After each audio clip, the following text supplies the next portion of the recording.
Hi, welcome to my kitchen here at Trails N62. Alright, before we get started here, I just wanted to take a minute, and I really do appreciate all of those of you who have subscribed to my YouTube channel. I had no idea anybody would even like it, but I appreciate you. I appreciate you taking time. I just hope that what I'm doing is beneficial to you. I hope you've learned from it. I hope you've gotten something from it, and good or bad, one way or the other. I just enjoy doing them, and I appreciate the fact that you watch them. And thank you for your comments. Anytime you have any comments, feel free to put on there. I try to answer all of them as quickly as I can, one way or another. And I just want you to know how much I appreciate you. Now on with the show. Today I'm going to be canning mushrooms. Now, any variety of mushroom can be used when you pressure can, and that's all I do. I just pressure can. I don't do any water bath. I used to do water bath, but when I quit making jelly, well, I just didn't eat much jelly. We didn't eat much jelly around my house. So I had a lot of jelly that I was making because we had some grapevines, Concord grapes. They make great, great jelly.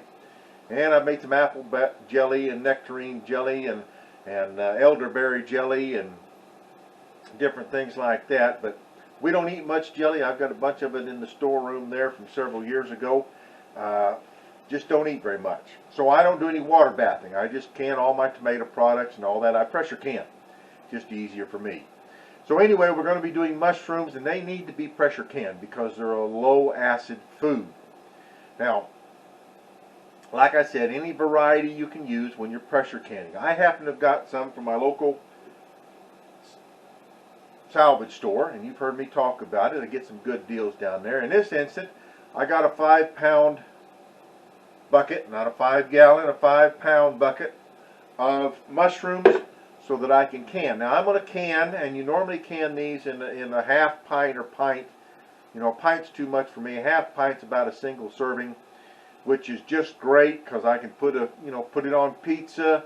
I can put it on my steak. I can put it in with rice. I can do a lot of different things. Mix it in with some of my meal in a jars, like sweet and sour chicken, sweet and sour pork, bourbon chicken, different things like that. I can mix the mushrooms in with them, beef stroganoff, whatever.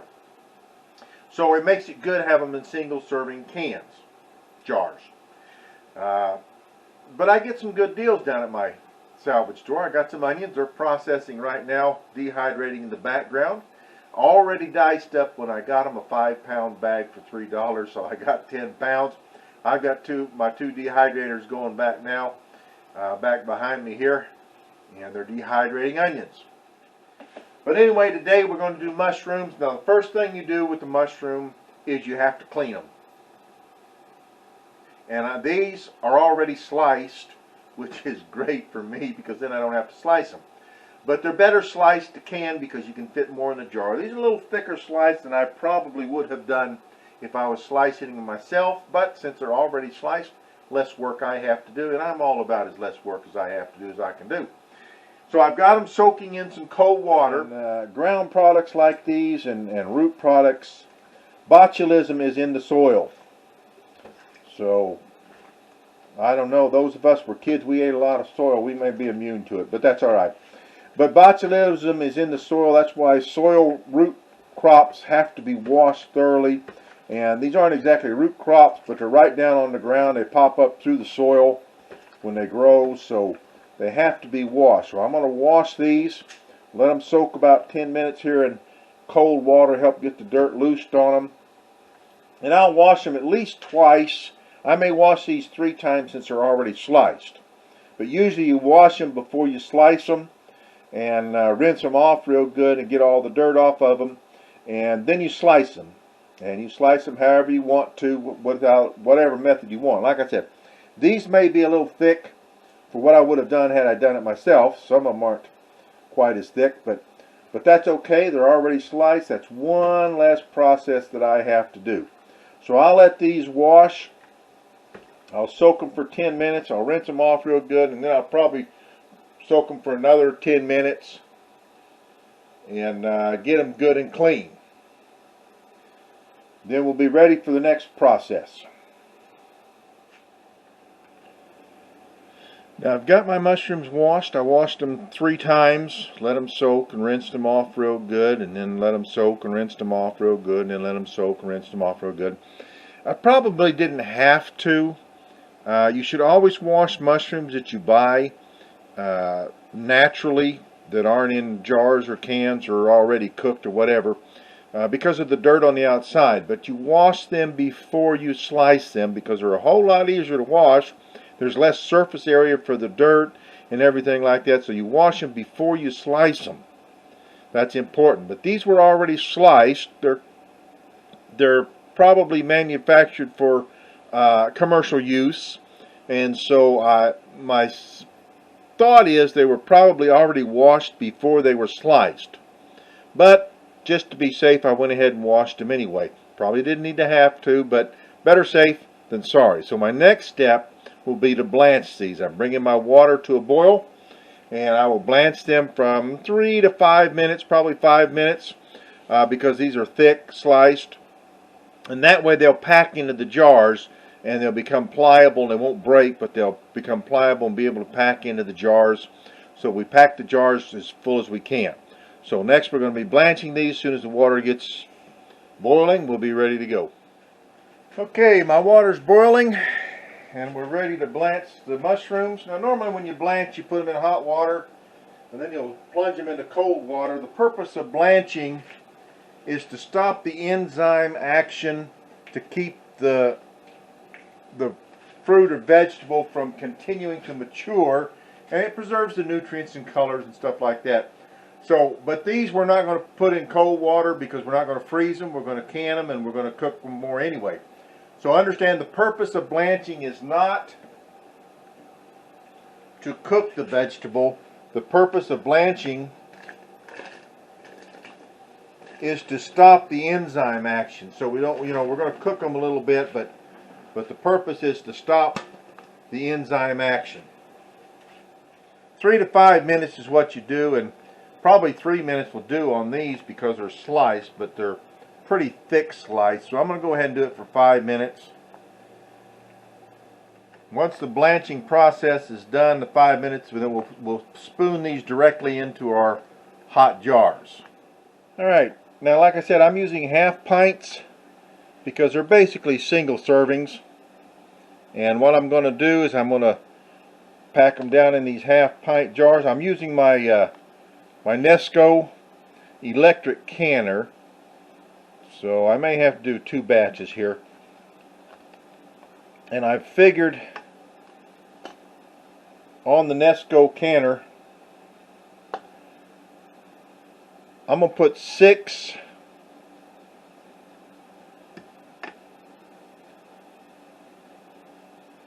of these tall half pints on the bottom, and then I'll put 4 of these little squatty ones on the top row.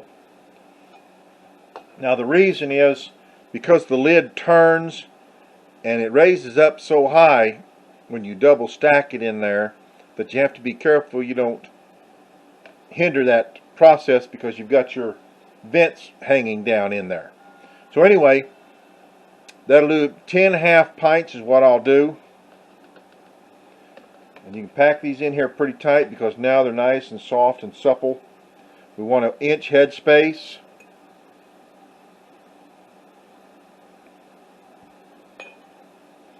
So I'll get these all packed up, and then we're going to put boiling water in it. Alright, I have a little bit left over, not enough to do another batch. So I think what I'm going to do is I'm going to go ahead and let this cook a little bit in this water, and I'll just have those with my steak tonight. I'm doing 6 of these tall half pints here. I would do 7, but the Nesco electric pressure canner calls for 8 cups of hot water. Now, probably I could get by with less than 8 cups, but you put 8 cups in there, and if you put, this will actually fit 7 of those tall half pints, but if you put 7 of them in there, it brings the water level up too high. So in order to keep it from doing that, you have to put a little more rack in there, and that prevents the top rack from being able to be used. So I'm just doing 6, and that keeps the water level from coming up. I could probably put less water in there, but the instructions call for 8 cups, and since it's an electric pressure canner, then I'm assuming that the electronics and the timing of this are geared towards 8 cups of water, and so I'm not going to take a chance putting less water in it. I'm just going to put 8 cups in it and adjust my amount of product accordingly. If I was doing this on my stovetop canner, I would just put less water in it, and that way I could fill up the whole bottom of the canner. But hey, I like using this electric one. I'm going to do it like it says and go from there. Now, I'm also going to put a half a teaspoon of lemon juice in each one. The reason for the lemon juice is it helps. First of all, it's makes it more acid, which is good. But the other thing is it helps preserve the color of the mushrooms. Alright, next we're going to put in some boiling water to fill it up to within the inch. Then we'll debubble it and wipe the rims with vinegar. Do a little debubbling here. After we've got it debubbled, then we're going to wipe our rims with vinegar. Make sure there's nothing on the rims. Don't want anything to obstruct our sealing of our lids. We get our rims wiped down good. We're ready to put our lids on. We put our rest of our vinegar in our pot, our canner, because we have exceptionally hard water. If you have hard water at all, put a little vinegar in your canner, and that will keep it from getting the white deposits on the side of your jars and on your lids and things like that.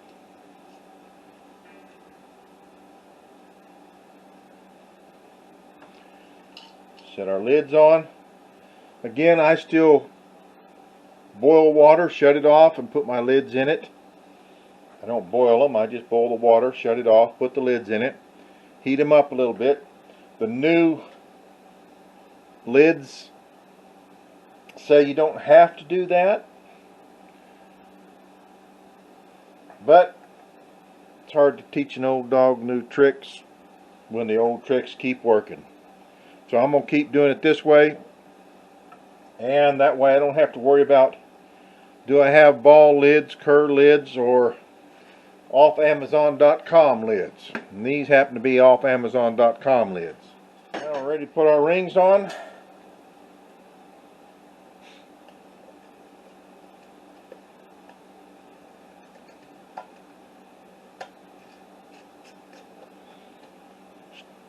Down and just a little snug, what they call finger tight.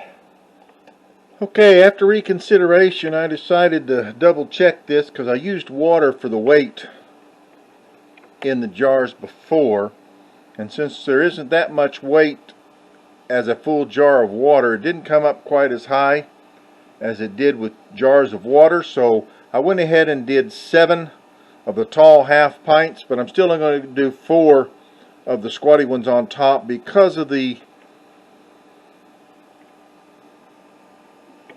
vents protrude down, and when you put it on, the lid on, they come down here and then it turns. So it has to have a place where it'll turn here, and it won't quite fit 5 without binding it up.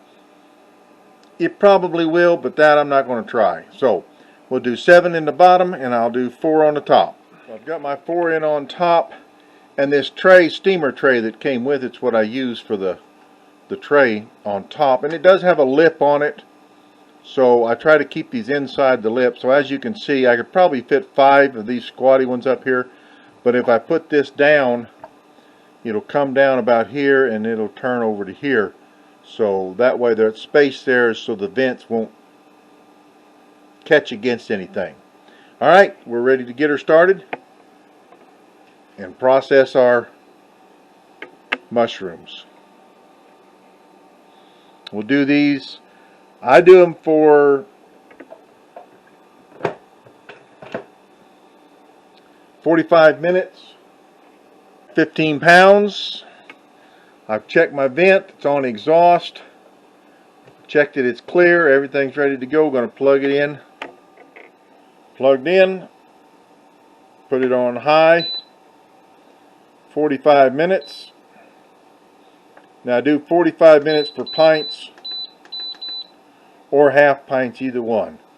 And it will bring it up to temperature. Vent for 10 minutes. Then it'll beep and I'll turn the pressure valve 15 pounds for my altitude. I'll turn it down to airtight and it'll process it when it reaches the proper pressure and temperature. It'll process it for 45 minutes. And we'll be back when that's done. And there we have our beautiful mushrooms canned. So I have 6 tall half pints and 4 squatty half pints. Yes, I did do 7. Unfortunately, when taking them out of the canner, I knocked one over accidentally onto its side so that it didn't seal. It's in the refrigerator to be eaten. Now, so one thing you got to be careful of, you can't manhandle those things because they're not sealed yet. And you have to be careful when you're taking them in and out of the canner. And I accidentally tipped one over so it didn't seal. Still good though. It's in the refrigerator. It'll last for a little while. Last me for a little while I eat it. And in addition to that, I got the bonus of the onion. There's 5 pounds of onions there and another 5 pounds of onions there. Notice the difference in the coloring. That's because of the 2 different dehydrators. Unfortunately, it looks like my dehydrators are going to have to be replaced. After, I think the oldest one 30 years at least, and the other one at least 20 years, maybe 25. So I've had them around a while, so I guess I'm going to have to replace them. Okay, so what happened with my dehydrators is apparently they're not functioning properly. There's no uniformity in the drying. On the older one, there was a whole pie-shaped wedge on it that just didn't dry like the rest of it did, and on the newer one, it seemed to dry from the inside out and then skipped the middle part and then went to the outside. So I guess I'm going to have to replace my dehydrators, but that's okay. It's about time. But as for the mushrooms, turned out good. If I hadn't knocked one over, it'd been great. So there we have it. I put them in half pint because that's basically a single serving, double serving, something like that. And I did have some that I had left over with my steak last night. Turned out really good. So that's it. From my house to yours. From my kitchen to your kitchen. God bless.